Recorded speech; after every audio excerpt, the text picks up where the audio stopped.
kita melihat bahwa ekonomi Indonesia ini sekarang sedang anjlok. Dan ada sebagian orang tua bahwa untuk meringankan beban ekonomi keluarga ini dengan cara melakukan pernikahan dini, yang mereka memberikan persepsi bahwa dengan pernikahan dini mereka bisa untuk membantu ekonomi keluarga.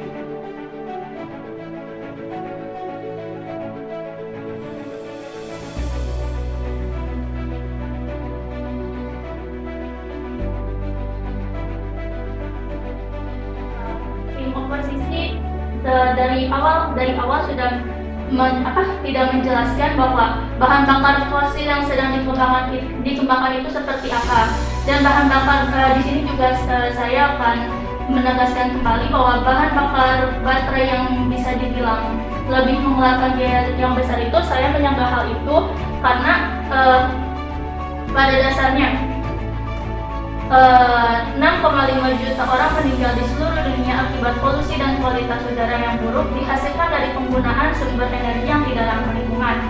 Salah satunya seperti bahan bakar fosil ini. Polusi udara yang dihasilkan dari sektor energi umumnya dihasilkan dari pembakaran bahan bakar fosil seperti batu bara, dan bahan bakar minyak yang sama ini masih mendominasi pembangkitan listrik di seluruh dunia. Batu bara bertanggung jawab untuk sekitar 60% dari emisi karbon dioksida global yang dihasilkan dari pembakaran. Kemudian bahan bakar yang digunakan untuk transportasi terutama diesel menghasilkan lebih dari setengah nitrogen oksida global yang dapat memicu masalah pernapasan. Kali ini saya sedang menegaskan kembali argumen dari yang tim Single Person Insurance. Bahwa kripto ini adalah mata uang yang kita bisa lihat bahwa kripto ini mulai tumbuh di Indonesia ini pada saat pandemi, dan pada saat udah lama, tapi mulai booming di saat pandemi karena orang berpikiran bahwa salah satu bisnis yang sebenarnya itu kan termasuk bisnis kan, salah satu bisnis yang menghasilkan uang ya, di rumah aja ya. Sehingga mereka memilih untuk investasi di Bitcoin ini atau di mata uang kripto ini. Nah, tetapi kita bisa melihat kelemahan dari mata uang ini untuk pembayaran pajak yang pastinya sesuai Dikenakan oleh Romi kedua dengan versi dewan ini mengizinkan pembayaran pajak menggunakan mata uang kripto. Dipersilakan kepada Prime Minister untuk memulai perdebatan. Dirjen pajak harus menyiapkan infrastruktur. Dirjen pajak harus menyiapkan infrastruktur yang mampu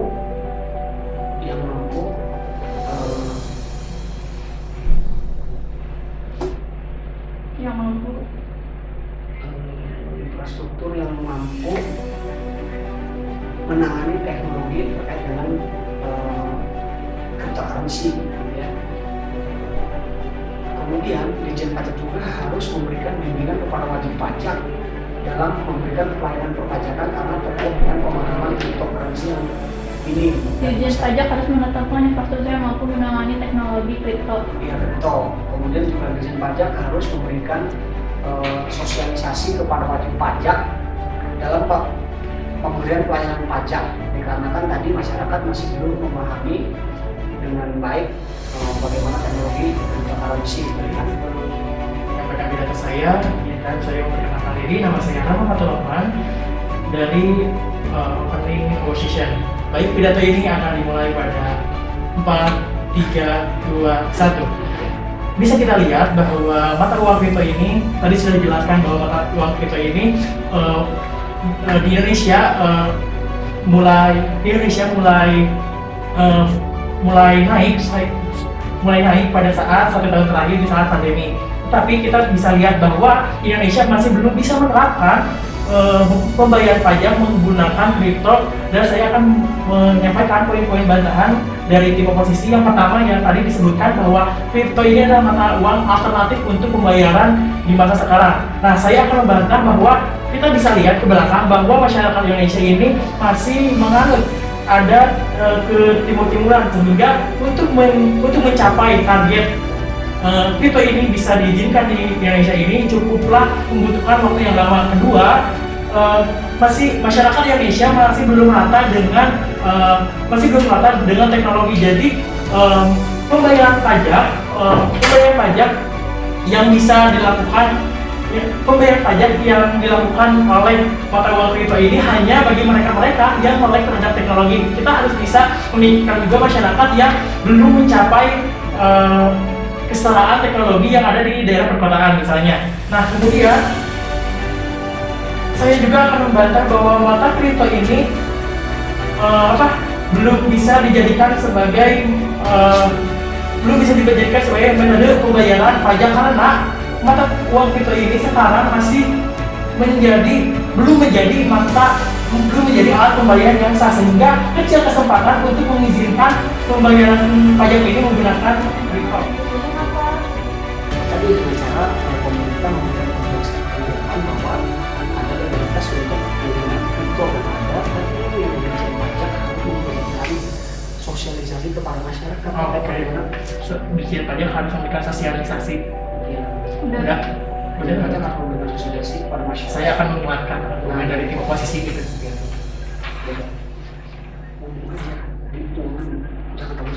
Jangan apa-apa, ngomong aja. Tadi juga gak apa-apa yang ngomong. Yang pertama masih jadi kami ini lo nggak bisa. Pokoknya intinya OJK belum memberikan legalitas. OJK ada nggak? OJK? Coba tolong pemerintah dan orang OJK artinya pemerintah belum memiliki undang-undang yang legal untuk pembayaran cryptocurrency.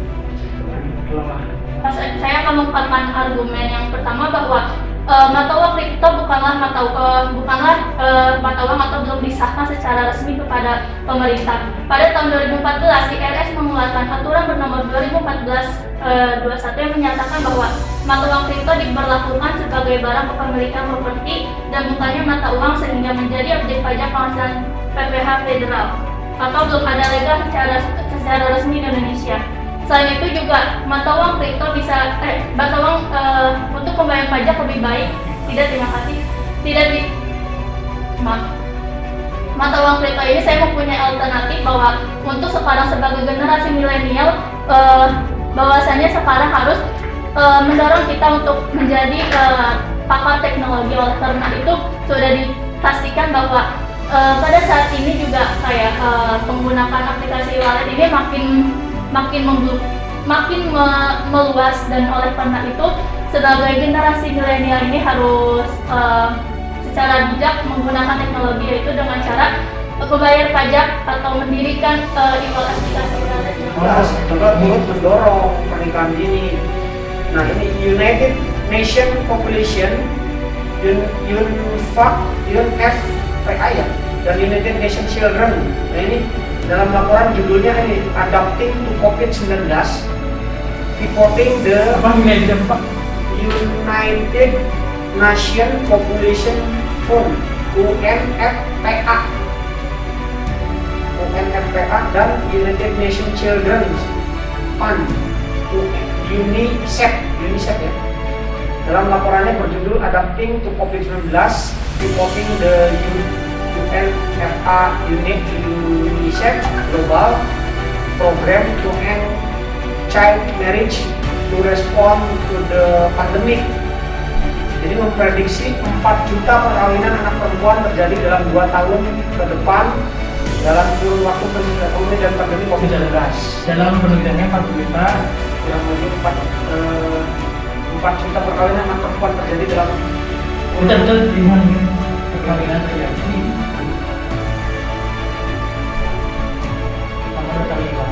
Menurut Fakultas Kedokteran UGM, perempuan yang melahirkan sebelum usia 15 tahun lebih besar beresiko meninggal. Apa Pak? Menurut Kedokteran UGM, Fakultas Kedokteran UGM ya, meninggal. Terus apa lagi? Terus moralitas dan mobilitas. Jadi kecerdasan, gitu, moralitas moral sikap sebetulnya itu bisa terjadi kurang bagus atau rendah, ya rendah. Karena kalau lahir di bawah itu kan akan menghasilkan anak yang kurang berkualitas lah, kan? Kayak gitu ya. Ada kerendahan dalam Moralitas dan morbiditas apa itu? dalam individu gitu. Atau prematur. Jadi moralitasnya ini prematur, kadang-kadang banyak bayi yang prematur gitu lahirnya kan. Tahu Ya. prematur kan Tahu kecil. banyak Ada yang besar apalagi Pak? ya. Terus ini Ada Pak ya. Dengan adanya masih Dewan kali ini yaitu untuk menyesalkan peningkatan tren nikah muda pada masyarakat perkotaan.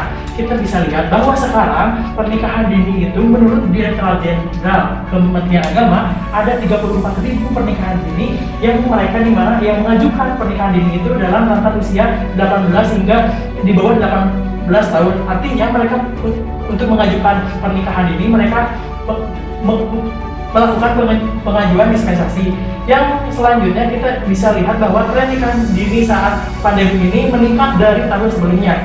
Dan maka dari itu kita bisa lihat latar belakang apa sih yang menjadikan anak muda ini untuk menjadikan tren nikah muda di saat situasi sekarang ini. Yang pertama, mereka bosan terhadap pembelajaran daring. Pembelajaran daring ini tentu saja menurut tim kita itu sangat membosankan. Kenapa? Karena kita hanya belajar di rumah saja, tidak ada komunikasi dengan orang lain. Maka dari itu tren anak muda itu ingin mempunyai partner untuk komunikasi itu bisa melalui pernikahan dini ini. Dan yang kedua, kita melihat bahwa ekonomi Indonesia ini sekarang sedang anjlok. Dan ada sebagian orang tua bahwa untuk meringankan beban ekonomi keluarga ini dengan cara melakukan pernikahan dini, yang mereka memberikan persepsi bahwa dengan pernikahan dini mereka bisa untuk membantu ekonomi keluarga. Tetapi hal itu sangatlah bertolak belakang dengan situasi yang sekarang ini, karena pernikahan dini kita lihat dampak dari pernikahan dini itu sendiri.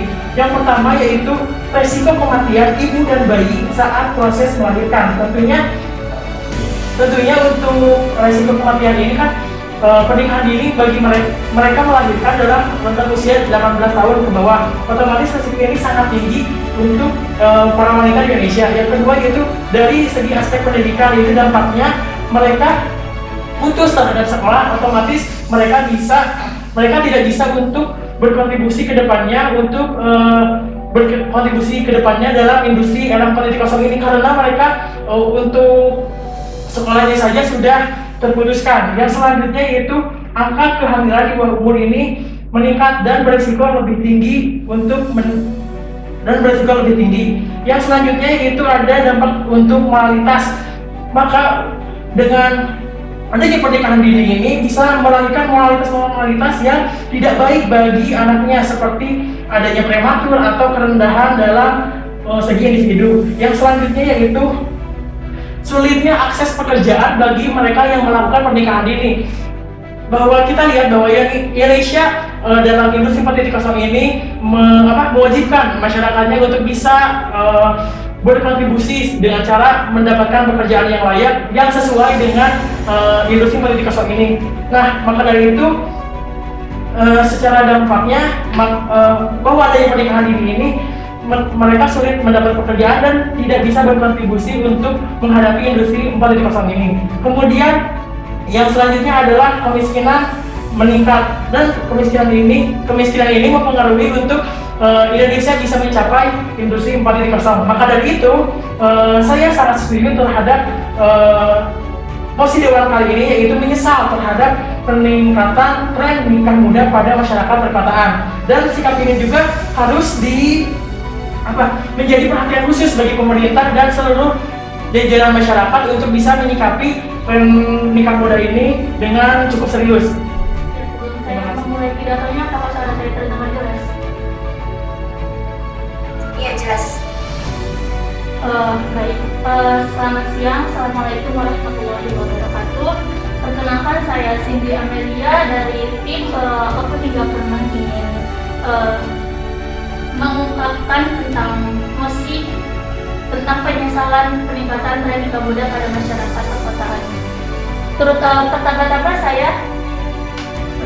saya akan membilang terlebih dahulu apa yang diungkapkan kepada tim oposisi, bahwasanya tim oposisi terus-menerus mengatakan bahwa yang kita jelaskan kepada opening government yang pertama ini adalah menterkaitkan tentang pedesaan. Padahal sebelumnya sudah dijelaskan atau diungkapkan kepada tim pembuka bahwasanya tidak ada kata untuk atau survei yang membuktikan untuk tentang masyarakat pedesaan ini, yang dimana yang diungkapkan kepada tim government tersebut adalah benar secara umum dan secara publik maupun secara pedesaan ataupun perkotaan. Terus yang kedua kami membantah bahwasanya kecelakaan dalam hamil muda itu bahkan lebih tinggi, dan itu sudah terbuktikan atau sudah diungkapkan kepada BKKBN di masyarakat perkotaan. Mulai dari setelah dari itu saya akan mengungkapkan saya akan membuktikan terlebih dahulu, maaf untuk para juri, bahwasanya data statistik pemuda Indonesia yang dikeluarkan oleh BPS menunjukkan dari tahun 2015 hingga tahun 2018 jumlah pemuda pada usia 19-24 tahun ini yang menikah tidak mengalami peningkatan, cenderung stagnan pada angka 60% dari 25,7 juta pemuda Indonesia yang sudah menikah. Artinya dalam tegasan tersebut juga kami membantah apa yang dibilang tim oposisi, bahwasanya kalau misalkan di perkotaan itu tren nikah muda ini sangat dianjurkan karena umumnya perkotaan itu lebih cerdas atau bahkan tidak berpengaruh terhadap ekonomi. Menurut kami bahwasanya hal tersebut malah kebalikannya, karena pada umumnya nikah muda ini adalah disebabkan oleh para pemuda yang